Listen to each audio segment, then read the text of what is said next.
अमायरा और रोहित अब बहुत घबरा जाते हैं। वो वो आंटी दरअसल, अरे माँ, हम दोनों यहाँ पर अमायरा का खोया हुआ ब्रेसलेट ढूंढने आए थे, जो अभी हमें मिल गया है। क्या? ब्रेसलेट? हाँ हाँ, ब्रेसलेट खो गया था मेरा। लेकिन ऐसे कैसे खो गया तेरा ब्रेसलेट? शायद अमायरा यहाँ पर शाम में आई थी, ऐसी ही ताजी हवा खाने के लिए। तभी इसका ब्रेसलेट यहाँ पर गिर गया होगा, और कमरे में जाने के बाद इसने अभी अभी देखा कि इसके हाथ में तो ब्रेसलेट है ही नहीं। तो उसने ये बात मुझे बताई और हम दोनों फौरन यहाँ पर आ गए। हाँ आंटी, भगवान का लाख लाख शुक्र है कि मेरा ये बेशकीमती ब्रेसलेट मिल ही गया। अच्छा अच्छा ठीक है, लेकिन तू इस मामूली से ब्रेसलेट को इतना बेशकीमती क्यों बोल रही है? क्योंकि ये ब्रेसलेट मुझे मेरी अम्मा ने दिया था जब मैं आश्रम में रहा करती थी। तभी वहां पर एक खाना बनाने वाली अम्मा आया करती थी, उन्होंने ही दिया है मुझे ये ब्रेसलेट। अच्छा, अब चलो नीचे, इतनी ठंड हो चुकी है। और तुझे ऑफिस भी तो जाना है ना?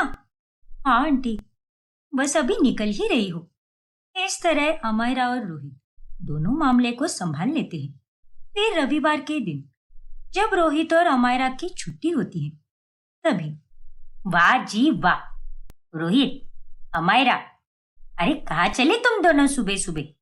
छुट्टी का दिन है तो आराम करो ना। अरे नहीं माँ, मुझे आज भी ऑफिस जाना है। आज मुझे कोई छुट्टी नहीं है। दरअसल ऑफिस में बहुत कम लोग हैं जिन्होंने क्रिसमस वीक के लिए छुट्टी ली है, इसीलिए काम का प्रेशर बहुत ज्यादा है और लोग बहुत कम, इसलिए हमें बुलाया है।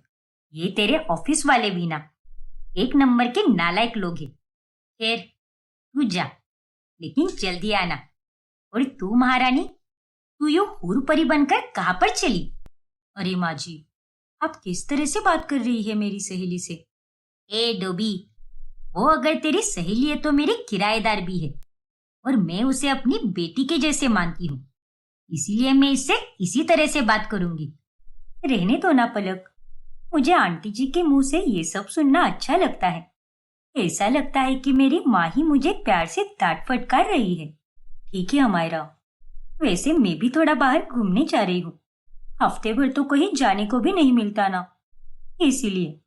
अरे अमायरा, बाद में चली जाओ ना घूमने।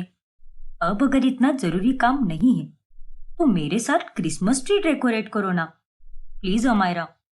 मैंने सोचा था कि रोहित और मैं साथ मिलकर डेकोरेट करेंगे, लेकिन मेरा ये सड़ू पति तो मुझे वक्त ही नहीं दे पाता। प्लीज रुक जाओ ना अमायरा। लेकिन पलक, अच्छा ठीक है, मैं रुक जाती हूँ।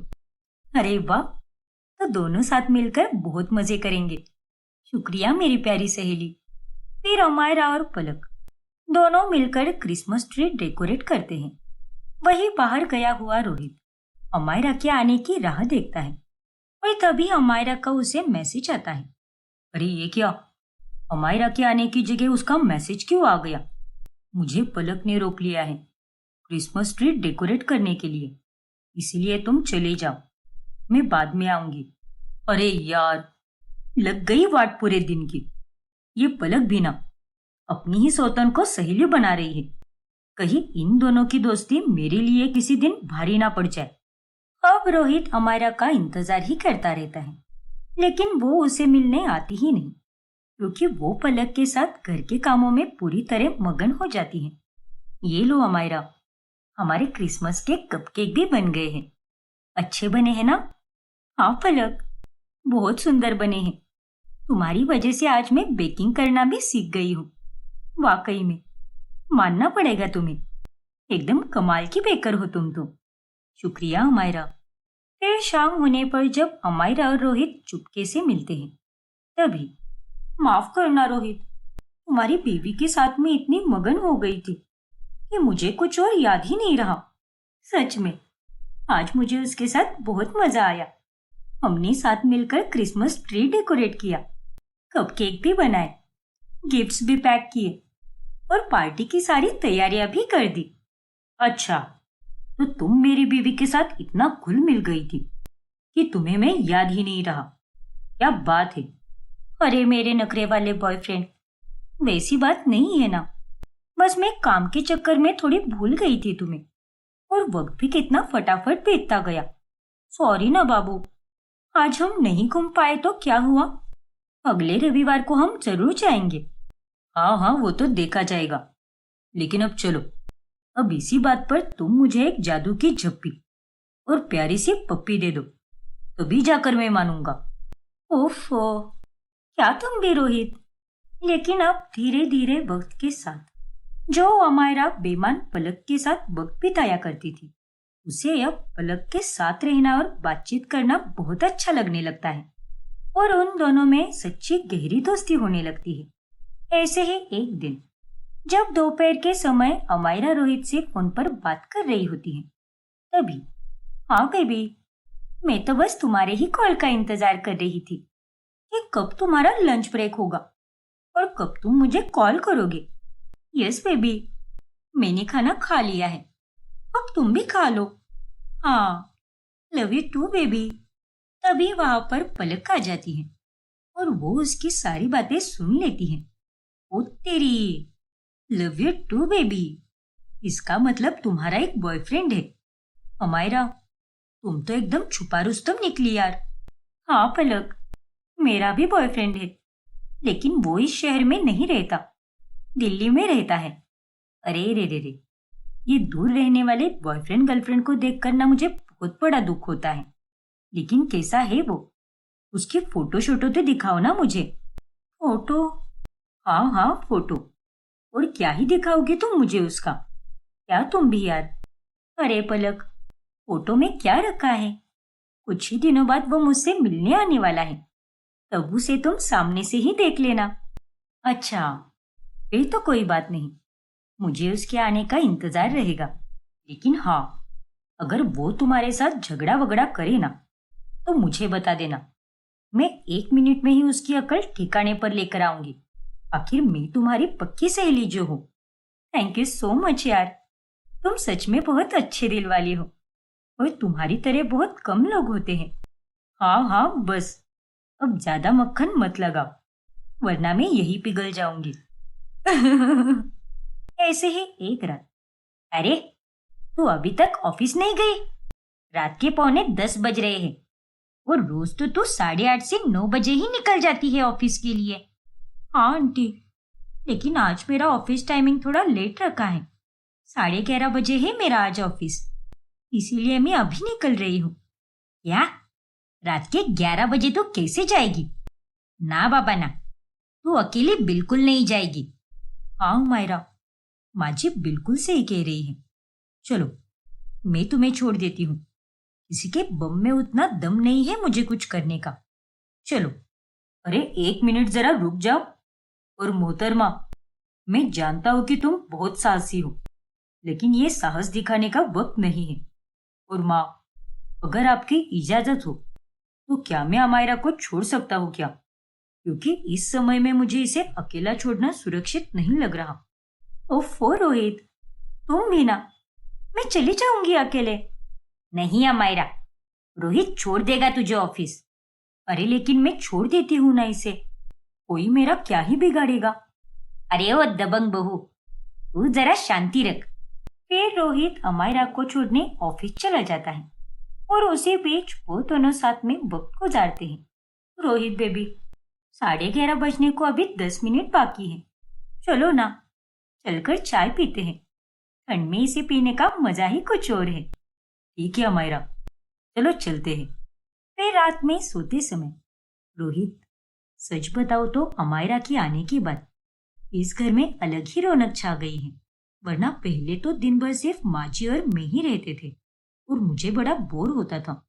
लेकिन अभी अमायरा के आने के बाद मुझे भी एक अच्छी सहेली मिल गई है, वो भी घर में ही रहने वाली। हाँ पलक, अमायरा एक बहुत अच्छी लड़की है, लेकिन वो तुम्हारी बहन ही है। क्या कहा? तुम्हारा दिमाग खराब हो गया है क्या? मतलब? हाँ तो तुम ऐसे कैसे बोल सकती हो? हाँ तो क्या गलत कहा मैंने? बीवी को छोड़कर बाकी सारी औरतें तुम्हारी बहन ही होगी ना? अच्छा, तो तुमने ऐसा कहा कि वो तुम्हारी बहन ही है। मुझे सुनाई दिया कि बहन नहीं है, इसीलिए मैं तुम पर चिल्लाया। क्या तुम भी रोहित? कान चेक करवा कर आओ अपने। लगता है दुनिया भर का मेल जम गया है। अपनी भावनाओं पर काबू रख रोहित। अभी अभी तूने ये क्या कर दिया? अच्छा हुआ जैसे तैसे मैंने इसे अपनी बातों में घुमा दिया, लेकिन मुझे अब सतर्क रहना होगा। ऐसे ही दिन बीतने लगते हैं और पलक और अमायरा की दोस्ती अब और ज्यादा बढ़ने लगती है। वो रोजाना कहीं ना कहीं घूमने जाया करती है। अरे रोहित बेटा, आ गया तो दफ्तर से? आजा, बैठ, मैं तेरे लिए पानी लेकर आती हूँ। वो सब तो ठीक है माँ, लेकिन अमायरा कहाँ पर है? मेरा मतलब अमायरा और पलक, वो दोनों कहीं दिखाई नहीं दे रही। हाँ बेटा, वो दोनों मॉल में खरीदारी करने गई है। रोज सारा काम निपटा कर दोनों चली जाती है सैर सपाटा करने, और मैं भी उन्हें कुछ नहीं बोलती। अब बहू को भी घर बैठे बैठे बोर होता है ना। और मेरा क्या है, मैं तो अब बूढ़ा गई हूँ। धीरे धीरे अब इस अमायरा को भी पलक से लगाव होने लगा है, लेकिन इन दोनों की ये दोस्ती मेरे लिए सरदर्द बनते जा रही है। क्या हुआ बेटा, इन ख्यालों में खो गया तू? अरे कुछ नहीं माँ, मैं तो ये कह रहा था कि आप पलक और अमायरा को इतना बाहर जाने मत दिया करो, और उस अमायरा को पलक से थोड़ा दूर ही रखा करो, क्योंकि कितना भी किया तो वो तो एक किराएदार ही है ना। हाँ बेटा, तेरी बात भी सही है, लेकिन अब किराएदार होने के बावजूद भी वो हमारे लिए तो एक घर के सदस्य जैसी ही बन गई है। अब उस बेचारी का भी कोई नहीं है ना। इसीलिए मैं भी सोचती हूँ कि जाने दो, क्या ही हो जाएगा अगर हम उसे अपने मन से थोड़ा प्यार और अपनापन दे दे तो। अरे माँ, मैं ये बिल्कुल भी नहीं कह रहा कि आप उसे प्यार और अपनापन मत दो, बल्कि मैं तो बस ये कह रहा हूँ कि हर चीज की एक हद होती है। बस आप दोनों उसे पार मत करो। वो पलक तो मेरे कहने पर कुछ भी नहीं समझने वाली, इसीलिए मैं ये बात आपसे कह रहा हूँ। अब आप ही समझा दो उसे। अच्छा बाबा, ठीक है, समझा दूंगी मैं उसे। इतना कहकर रोहित अपने कमरे में चला जाता है। अब अचानक से इसे क्या हो गया है? ये हमें अमायरा से दूरी बनाने के लिए क्यों कह रहा होगा? खैर, मैं बिना बहू की तरह कुछ ज्यादा ही दिमाग चलाने लगी हूँ। फिर एक दिन जब चारों घूमने जाते हैं, तभी नदी किनारे फोटो खींचते खींचते पलक और रोहित दोनों पानी में गिर जाते हैं। अरे बचाओ, बचाओ कोई मुझे, मुझे तैरना नहीं आता। बचाओ, मुझे भी तैरना नहीं आता। अमायरा, प्लीज बचाओ हमें। ये भगवान, अब मैं क्या करूं? अमायरा बेटी, तुझे तैरना तो आता है ना? हाँ आंटी, आता है मुझे। हाँ तो कौन सा शुभ मुहूर्त ढूंढ रही है तू? जा बचा ले उन दोनों को, पगलेट कहीं की। तुम दोनों फिक्र मत करो, मैं आ रही हूँ बचाने तुम्हें। अब अमायरा पहले रोहित को बचाने की जगह अपनी सौतन पलक को बचाती है, और वो उसे पानी से बाहर लेकर आती है। अरे अमायरा, मुझे भी बचाओ, वरना मैं डूब जाऊंगा। हाँ बाबा, आ रही हूँ, लेकिन तुम तब तक पानी में हाथ पांव घुमाते रहना। और फिर अमायरा रोहित को भी बचा लेती है। फिर घर आने के बाद मुझे तुमसे ये उम्मीद बिल्कुल नहीं थी अमायरा। अरे तुम्हें सबसे पहले मुझे बचाना चाहिए था, ना कि तुम्हारी सोतन को। लगता है तुम दोनों की दोस्ती काफी गहरी हो चुकी है। वैसी बात नहीं है रोहित, तुम ना एक ही डायलॉग बार बार मत कहा करो। वैसी बात नहीं है रोहित। अरे मुझे सब समझ आ रहा है, मैं कोई दूध पीता हुआ बच्चा नहीं हूं अमायरा। देखो बेबी, तुम पहले पलक से दूर रहो। अरे तुम दोनों सोतने हो, और अगर सोतन सहेलियां बन गई तो आफत आ सकती है। अरे हाँ बाबा, तुम चिल करो ना, कितना टेंशन लेते हो। इतना कहकर अमायरा रोहित को दिलासा दे देती है। फिर अगले दिन जब पलक अमायरा के कमरे में उसे कुछ देने के लिए जाती है, तभी बिस्तर पर उसके ऑफिस का आईडी कार्ड देखकर वो हैरान रह जाती है। अरे ये क्या, ये तो वही कंपनी है जिसमें रोहित भी काम करता है। इसका मतलब अमायरा भी उसी कंपनी में काम करती है। तो फिर उन दोनों ने ये बात मुझे क्यों नहीं बताई? अब आगे क्या होगा जानने के लिए हमारा अगला भाग देखना ना भूलें। और अगर आपने हमारा चैनल सब्सक्राइब नहीं किया है तो अभी सब्सक्राइब कीजिए और बेल आइकॉन दबाना ना भूलें। नहीं माँ, ये नहीं हो सकता। अमित ने ऐसे कैसे सारे प्रोड्यूसर्स को कह दिया कि वो मेरे साथ अब कोई फिल्म नहीं करेगा। अम्मा, वो तो मुझसे मिला भी नहीं है, ना हमारी कोई बातचीत हुई है, और इस बात को एक हफ्ता होने आया है। हे भगवान, मुझे जिस बात का डर था वही हुआ। अमित ने आखिरकार अपने परिवार को ही चुना। उसने अपने परिवार वालों का सुनकर तेरे साथ फिल्में ना करने का फैसला लिया है। नहीं माँ, वो मुझे ऐसे नजरअंदाज नहीं कर सकता। मैं उसकी बेटी हूँ, हमारी शादी हुई है। रेखा, रेखा रुक जा बेटा, कहाँ जा रही है? रेखा, रेखा रोते रोते बाहर चली जाती है। भगवान जी, बस मेरी बेटी के जीवन में फिर से दुखों के काले बादल न गरज पड़े। उसने बचपन से बहुत दुख झेला है, उसे और दुख मत दीजिए। रेखा अमित तक अलग अलग जरियों से पहुंचने की बहुत कोशिश करती है, लेकिन हर बार वो असफल रहती है। अमित, तुम कहाँ चले गए हो? लौट आओ मेरे पास अमित, प्लीज अमित। वही दूसरी तरफ अमित को भी रेखा की बहुत याद आती है, लेकिन वो एक पति, पिता और बेटे होने की जिम्मेदारियों में बंधकर रह जाता है। खाना खा लो अमित, ठंडा हो रहा है। आज मैंने तुम्हारी पसंदीदा सब्जी बनाई है। नहीं जया, मुझे एसिडिटी हो गई है, इसीलिए मैं खाना नहीं खा पाऊंगा। Good night. पर अमित, अमित बिना खाए ही अपने कमरे में चला जाता है। और अब जया दिन रात अमित के इर्द गिर्द ही रहती है, जिस कारण वो चाहकर भी किसी तरह रेखा तक नहीं पहुंच पाता। ये जया तो दिन के आठों पैर मुझ पर नजर रखी हुई है। बेचारी रेखा, ना जाने वो मेरे बारे में क्या सोच रही होगी। रो रो कर उसका बुरा हाल हो गया होगा। दूर कहीं चांद निकला होगा, दूर कहीं समंदर ने सूरज को निगला होगा।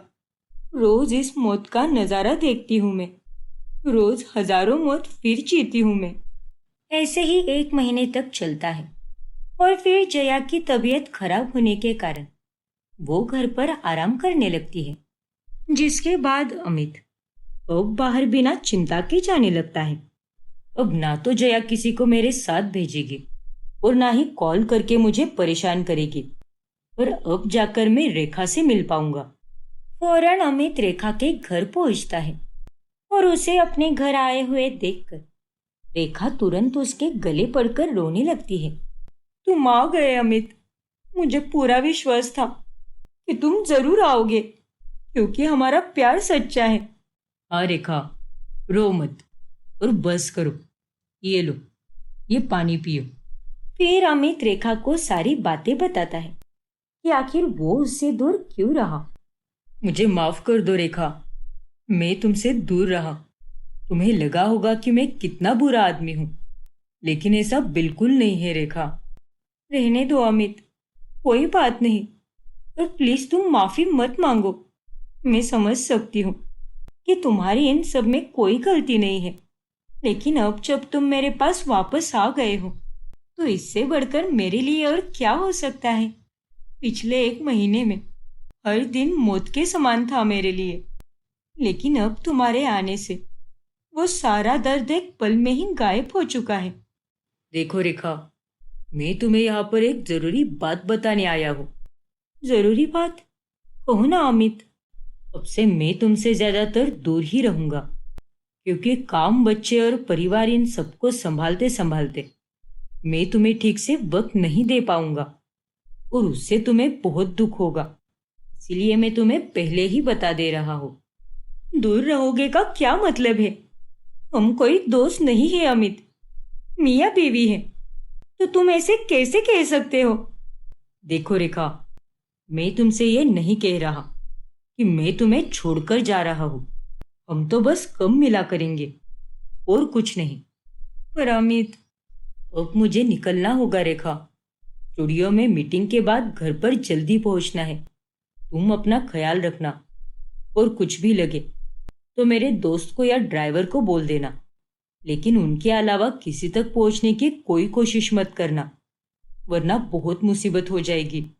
बाय। अमित, एक मिनट अमित, मेरी बात तो सुनते जाओ। अमित जल्दबाजी में वहां से चला जाता है और गाड़ी में जाते वक्त वो अपने आप से कहता है, मुझे माफ कर दो रेखा, तुमसे दूर रहना तो मुझे भी गवारा नहीं है, लेकिन मैं भी मजबूर हूँ। अब अमित से दूर रहने के कारण रेखा बहुत उदास रहने लगती है, जिस कारण उसकी तबीयत खराब होने लगती है। ऐसे ही समय बीतता जाता है और अमित और रेखा के बीच काफी दूरियां बढ़ जाती है।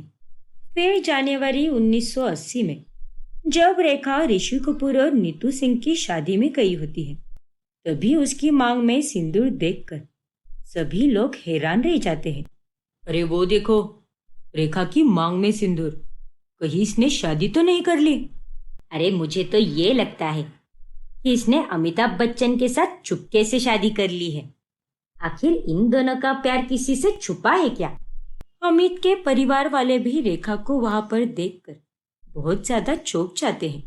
फिर घर जाने के बाद खबरें आने लगती हैं कि रेखा की मांग में अमित के नाम का सिंदूर है और उन दोनों ने चुपके से शादी कर ली है। अमित, रेखा की मांग में तुम्हारी नाम का सिंदूर है? क्या तुम दोनों ने सच में चुपके से शादी की है? क्या? ये कैसी बकवास भरी बातें कर रही हो तुम जया? जो मन में आए बकती जा रही हो। आप लोगों ने कहा कि उसके साथ फिल्में मत करो, तो मैंने आपकी बात मान ली, और अब जब फिर से उसकी कोई नई खबर आई है तो आ गए मुझ पर बरसने। झूठ मत बोल अमित, उसके करीबी लोगों से और रिपोर्टर के द्वारा ये बात सामने आई है। अमित, सच को स्वीकार क्यों नहीं कर लेते तुम? लेकिन बाबूजी, जब ये सब सच है ही नहीं तो मैं भला इसे स्वीकार क्यों करूं? बताइए आप। अरे अगर उसने अपनी मांग में सिंदूर लगाया है तो उसकी शादी किसी और के साथ हुई होगी ना। आज आके सब मुझे और उसे लेकर झूठी बातें बनाते रहते हैं। रेखा ने मीडिया में ये बयान दिया है कि वो सिंदूर इसीलिए लगाती है क्योंकि उसके गांव में कुंवारी लड़कियां भी सिंदूर लगा सकती हैं। मुझे तो सच कुछ समझ ही नहीं आ रहा कि आखिर सच क्या है और झूठ क्या है। और मुझे तो ऐसा महसूस हो रहा है कि मैं तो इन सब में फंसती जा रही हूँ। नहीं जया, अब तुम चाहे मानो या ना मानो, लेकिन यही सच्चाई है कि मैं बस तुमसे ही प्यार करता हूँ और मैं तुम्हें बाबूजी और माँ के सामने वचन देता हूँ, चाहे कुछ भी हो जाए, मैं मरते दम तक तुम्हारा साथ कभी नहीं छोड़ूंगा और हम दोनों कभी अलग नहीं होंगे। अमित, मैं तो हमेशा ही तुम्हारी आंखों में अच्छाई और प्यार देखती हूँ, लेकिन पिछले कुछ सालों में ना जाने क्यों मेरे मन को ये सारी बातें सच लगने लगी है। लेकिन अब तुम्हारे इस वचन को सुनकर मुझे बहुत अच्छा लगा, क्योंकि तुम बाबूजी के बेटे हो और अपने वचन से कभी नहीं मुकरोगे। शुक्रिया अमित। इस तरह अमित वचन देकर जया को शांत कर देता है, लेकिन जया के दिमाग से अभी भी रेखा गई नहीं थी। कोई चाहे कितना भी कह ले, लेकिन पिछले कुछ सालों में हुए किस्सों के बाद ये साफ समझ आता है कि अमित और रेखा दोनों के बीच में प्यार हुआ, पर अब अमित माची और बाबूजी के दबाव में आकर और एक पिता होने के नाते अपने और रेखा के रिश्ते को भूल रहा है, जो कि बहुत अच्छी बात है। लेकिन अब मुझे ये बात रेखा को भी ठीक से बतानी होगी, तब जाकर ही वो भी चुप हो जाएगी और वो दोनों हमेशा हमेशा के लिए अलग हो जाएंगे। फिर एक रोज जब अमित बाबूजी और तेजी के साथ गांव गया होता है, तभी जया रेखा को अपने घर पर डिनर के लिए बुलाती है और उसका इनविटेशन लेटर देखकर रेखा के होश उड़ जाते हैं। हाँ माँ, जया ने मुझे आज डिनर पर बुलाया है। लेकिन क्यों बेटा? अमित ने तो तुझे एक तरह से छोड़ ही दिया है। वो बस महीने में एक बार तुझसे बात करता है, फिर अब जया तुझे डिनर पर क्यों बुला रही है? पता नहीं अम्मा, लेकिन वो मुझ पर चिल्लाई तो।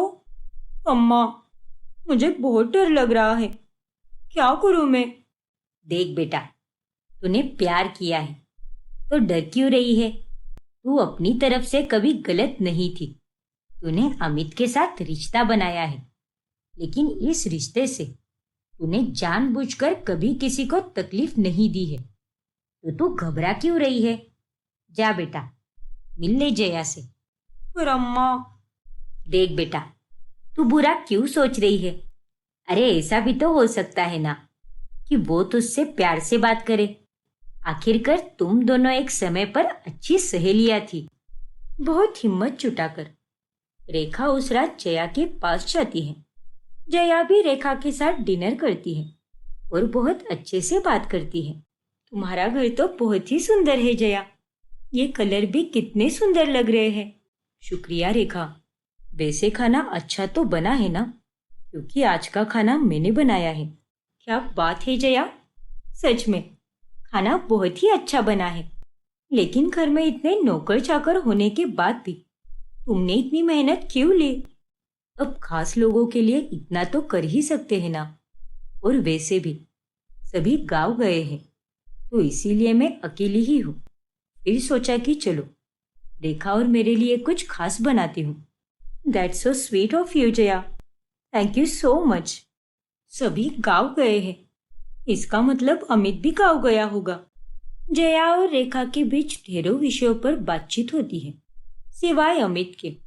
फिर रेखा को घर के बाहर गेट तक छोड़ते समय, चलो रेखा, बहुत जल्द मिलते हैं। हाँ जया। वैसे रेखा, एक बात कहनी थी। हाँ कहो ना जया। मैं अमित को कभी नहीं छोड़ूंगी और ना ही वो मुझे छोड़ेंगे, क्योंकि उसने मुझे और अपने परिवार को ये वचन दिया है। जया की ये बातें सुनकर रेखा एकदम हैरान रह जाती है। वो अब पूरी तरह से टूट जाती है और उसकी रातें बस रोने बिलखने में ही गुजरने लगती है। क्यों क्यों क्यों क्यों? अगर मेरी किस्मत में फिर यही दर्द लिखा था तो क्यों मिलवाया मुझे अपने अमित जी से? रेखा की ये हालत देखकर पुष्पावली की चिंता पहले से और ज्यादा बढ़ जाती है। रेखा, अभी तो बाहर आ जा बेटा। 3 दिन से तू अपने कमरे में ही बैठी है। आखिर कब तक यूं रोती रहेगी? जब तक अमित नहीं आ जाता। अम्मा, मुझे अमित चाहिए। मुझे उससे मिलना है अम्मा। कुछ तो करो ना, प्लीज अम्मा। मैं सांस भी लेती हूँ तो घुटन महसूस होती है। सब खत्म हो रहा है अम्मा। उससे पहले बचा लो हमारे रिश्ते को। अमित ने जया को वचन दिया है और वो समय के साथ मुझसे दूर होता जा रहा है। लेकिन मैं उसके बिना क्या करूंगी अम्मा? बस मेरी बच्ची बस। लेकिन इतना सब होने के बाद भी रेखा ने अमित से प्यार करना नहीं छोड़ा। फिर अचानक से 1980 में यश चोपड़ा नाम के एक मशहूर डायरेक्टर ने रेखा से मुलाकात की और एक बहुत बड़ा फैसला सुनाया। क्या? हाँ रेखा, मैं यही चाहता हूँ कि मेरी आने वाली फिल्म सिलसिला के लिए तुम, अमित और जया एक साथ काम करो, क्योंकि ये कहानी तुम तीनों की ही जिंदगी पर होगी। ये आप क्या कह रहे हैं यश साहब? ये नामुमकिन है। इतना कहकर रेखा वहां से चली जाती है और जया भी सिलसिला के लिए साफ इनकार कर देती है। लेकिन अमित के दिमाग में कुछ और ही था। इस फिल्म को बनना ही चाहिए और इसमें हम तीनों का ही होना बहुत जरूरी है। इससे दर्शकों के मन में रेखा और मेरे अफेयर के बारे में जो भी बात है वो बात निकल जाएगी, क्योंकि अगर हमने इनकार कर दिया तो लोग तो यही समझेंगे कि इन्होंने जानबूझकर इनकार किया है। इसीलिए अब अमित खास तौर पर रेखा और जया को समझाता है और इस फिल्म को करने के लिए उन्हें मना लेता है। ठीक है अमित, मैं इस फिल्म को करने के लिए राजी हूँ, क्योंकि इस फिल्म के अंत में तुम अपने प्यार को छोड़कर मेरे पास, यानी अपनी बीवी के पास ही आते हो। और यही बात मुझे इस फिल्म की पसंद आई। सिलसिला की शूटिंग शुरू हो जाती है, लेकिन सेट पर हमेशा गर्मा गर्मी ही रहती है। जैसे तैसे फिल्म बन भी जाती है, लेकिन इतनी सुर्खियां बटोरने के बाद भी ये फिल्म फ्लॉप हो जाती है। ये फिल्म रेखा और अमित के साथ में आखिरी फिल्म थी। फिर एक दिन, रेखा, तेरे लिए ये खत और गुलाब के फूल आए हैं। अमित ने भेजा है इसे। क्या? अमित ने मेरे लिए खत और फूल भेजे हैं? रेखा, माफ करना, लेकिन ये मेरा तुम्हें आखिरी खत है। आज के बाद हम कभी नहीं मिलेंगे, क्योंकि हमारी भलाई के लिए हमारा अलग होना ही सही होगा। क्या? वो खत पढ़कर रेखा एकदम चौंक जाती है।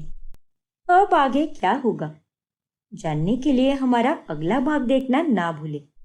और अगर आपने हमारा चैनल सब्सक्राइब नहीं किया है तो अभी सब्सक्राइब कीजिए और बेल आइकॉन दबाना ना भूलें। दीपिका अपने मायके चली आती है और अपनी माँ सुजाता को सारी सच्चाई बताती है। अब बहुत हो गया माँ, मैं वहां पर कभी नहीं जाऊंगी। हे भगवान! अरे दीपिका, बेटा ससुराल में तो ये सब छोटे मोटे झगड़े होते ही रहते हैं। अगर तू इन्हें नजरअंदाज करेगी तभी तेरी ग्रह गृहस्थी बनी रहेगी। नहीं माँ, जब झगड़े छोटे मोटे थे तब मैंने इतना ध्यान ही नहीं दिया, लेकिन अब जो भी हुआ है ना, वो कुछ ज्यादा ही हुआ है। किसी ने मुझे नहीं समझा। सबने एक पल में ही निधि की बात को सच मान लिया, जबकि निधि ने साफ साफ झूठ बोला था। क्या? हाँ माँ, असल में तो ये सब निधि ने मुझे कार्तिक से अलग करने के लिए किया है।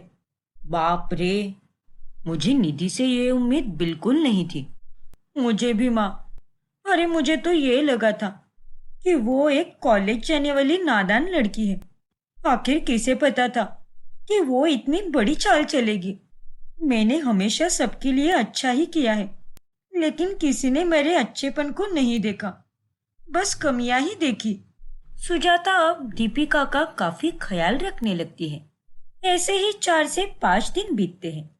देख रहे हो ना तुम लोग, उसे गए हुए 4 से 5 दिन हो गए, लेकिन अभी तक उस लड़की का एक फोन भी नहीं आया है। खुद की गलती होकर भी कितनी घमंड में बैठी हुई है वो। अरे माँ, खुद की गलती है इसीलिए वो चुपचाप चली गई यहाँ से, वरना सच्चे लोग हमेशा अपने आप को साबित करने के लिए कितना लड़ते हैं।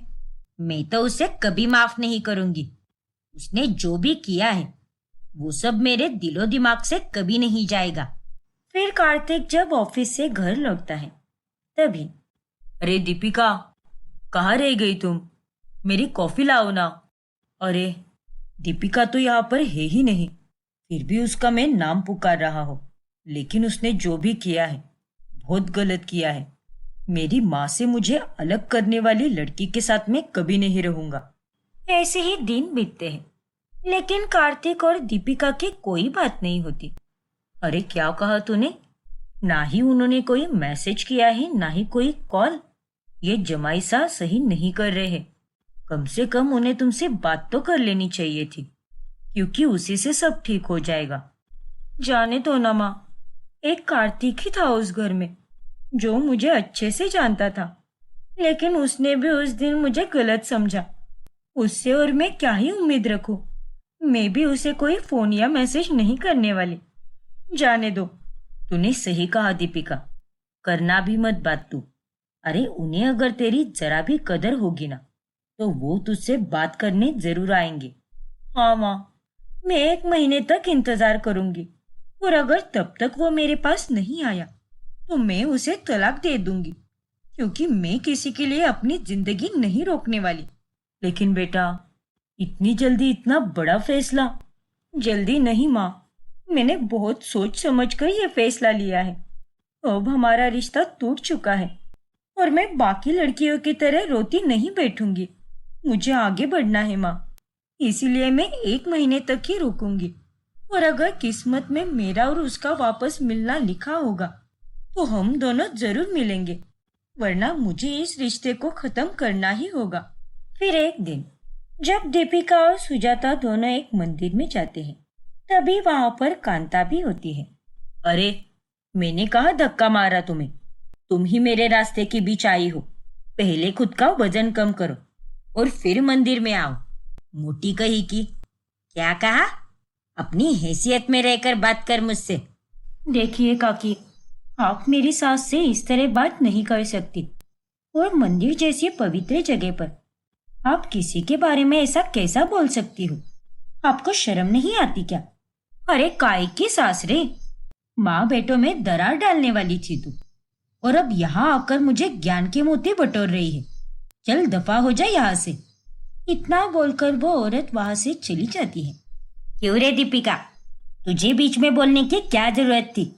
अब फिर से अच्छी बनने का ढोंग करके हमारी जिंदगी में घुसना चाहती है क्या? तुमने जो किया है वो काफी नहीं है क्या? हाँ? अरे माँ जी, आप ये कैसी बातें कर रही हो? मैंने वो लड्डू नहीं फेंके थे। आप मानो या ना मानो, लेकिन यही सच है।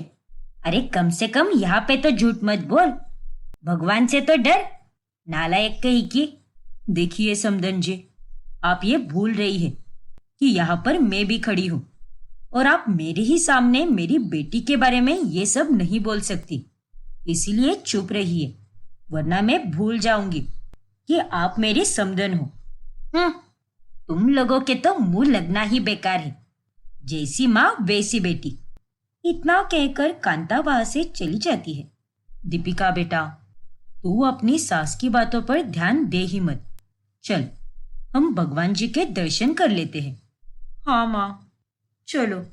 फिर कांता घर जाकर मंदिर में हुई दीपिका के मुलाकात के बारे में बताती है। तभी, क्या बात कर रही हो माँ? मैंने भी कल देखा था भाभी को, और वो किसी लड़के के साथ घूम रही थी और उनके चेहरे पर एक अलग ही खुशी थी। अरे हम सब उनके बारे में यहाँ इतनी बातें करते हैं, लेकिन वो तो अपनी दुनिया में एकदम मस्त है। क्या वो एक लड़के के साथ घूम रही थी? हाँ भैया, मैंने खुद अपनी आंखों से देखा है उन्हें। देखा ना बेटा, वो पहले से ही तुझे हमसे अलग करने की फिराक में थी। वो तो अच्छा हुआ कि सही समय रहते ही हमें उसकी असलियत का पता चल गया, वरना वो सच में तुझे हम सबसे छीन लेती बेटा। मुझे तो विश्वास ही नहीं हो रहा कि ये वही दीपिका है जिसे मैंने इतना प्यार किया था। और माँ, मैं तो कह देती हूँ कि अब भैया को भी अपने जीवन में आगे बढ़ जाना चाहिए। उनकी दूसरी शादी करा दो माँ। हाँ निधि, तू बिल्कुल सही कह रही है। और मुन्ना, मैं भी तुझे यही सलाह दूंगी कि तू भी अब उसके बारे में सोचना बंद कर दे। अरे ये सब क्या बातें कर रहे हो तुम लोग? मुझे तो कुछ समझ ही नहीं आ रहा। और इतना कौन सा बड़ा झगड़ा हुआ है जिसके चलते सीधा मुन्ने की दूसरी शादी करा देनी चाहिए? गलत सलाह देने की बजाय उन दोनों में सुलह करवाने का सोचो। अब कैसी सुलह करनी है? एक बार तोड़ा हुआ भरोसा फिर से जीता नहीं जा सकता मनोहर जी। उस लड़की ने मेरे हाथ के बनाए हुए लड्डू फेंके हैं ताकि मुन्ना उसे ना खा पाए। अरे ऐसा भला कौन करता है? हाँ पापा, अरे इतना बुरा तो कोई दुश्मन भी नहीं होता। और भैया, आप सोच समझकर फैसला लीजिए, लेकिन दूसरी शादी के बारे में जरूर सोचिए। मैं तो आपको वही कहूंगी। ठीक है, मैं आपकी बातों के बारे में जरूर सोचूंगा। मेरा मकसद है इस घर में दूसरी भाभी लाना। इन लोगों को मैंने झूठ कहा है कि मैंने भाभी को एक लड़के के साथ देखा है, लेकिन इस झूठ से ही अब ऐसी आग लगेगी कि वो कभी बूझ नहीं पाएगी। और अब तो भैया दूसरी शादी के बारे में जरूर सोचेंगे। वही दीपिका अब मायके में रहते हुए अपनी और कार्तिक की तस्वीरें देखकर भावुक हो जाती है। तुम्हारी बहुत याद आ रही है कार्तिक। तुम भी मेरा हाथ छोड़ दोगे, ये मैंने कभी नहीं सोचा था। काश काश कि तुम मुझे समझ पाते कार्तिक, कि मैं सच बोल रही हूँ। तभी सुजाता वहां पर आती है। बेटा, तू उदास मत हो। जो नसीब में लिखा है वही होगा, और मुझे पूरा भरोसा है कि तेरे नसीब में आगे सब अच्छा ही होगा। देखना तू। हाँ माँ, बस याद आ रही थी उसकी, इसीलिए आंखें थोड़ी नम हो गई। जानती हूँ बेटा, इतना आसान नहीं होता किसी को भुलाना। कमजोर पड़ना लाजमी है, लेकिन यही छोटी छोटी कोशिशें करके तू अपनी जिंदगी में आगे बढ़ पाएगी बेटा। हाँ माँ, आपने सही कहा, शुक्रिया। फिर एक दिन जब कांता की तबीयत हल्की सी खराब हो जाती है, तभी निधि को ही घर का सारा काम करना पड़ता है। अरे यार, सच में ये घर के काम तो दिमाग खराब करके रख देते हैं। आज मुझे भाभी की सच में बहुत कमी महसूस हो रही है। जब वो इस घर में होती थी तब मुझे कोई काम नहीं करना पड़ता था, और जब से वो इस घर से चली गई है तब से मुझे कोई ना कोई काम तो करना ही पड़ता है और आज तो घर का सारा काम मुझे ही करना पड़ रहा है। वही दूसरी तरफ मनोहर और कांता को भी दीपिका की कमी खलने लगती है। कांता, आज तुम क्या खाओगे? तुम्हारी तबीयत ठीक नहीं है ना, इसीलिए जो तुम्हारा मन करे वो मुझे बता दो, मैं वही बनवाता हूँ निधि से। दाल खिचड़ी ही बनवा लीजिए उससे। पहले जब जब मैं बीमार पड़ती थी तब तब मुझे दीपिका गर्मा गर्म देसी घी वाली दाल खिचड़ी बनाकर देती थी और उस खिचड़ी के आगे सारी दवाइयाँ फीकी पड़ जाती थी और उसके हाथ की बनी खिचड़ी खाकर मैं तो एकदम तंदुरुस्त हो जाती थी। बात तो एकदम सही कही तुमने। उसने हमेशा अपने बहुधर्म को अच्छी तरह से निभाया है, पर पता नहीं क्यों बाद में उसने ऐसा क्यों किया। खैर, जाने दीजिए, उसके बारे में कोई बात मत कीजिए, वरना मेरी तबीयत और खराब हो जाएगी। इधर ऑफिस में भी काम करते समय भी अब कार्तिक के दिमाग में दीपिका का ही ख्याल आता है। भला वो ऐसा कैसा कर सकती है मेरे साथ, मुझे छोड़कर दूसरे लड़के के साथ घूमना? नहीं नहीं, मैं इस बात को अपने मन में दबा कर नहीं रख सकता।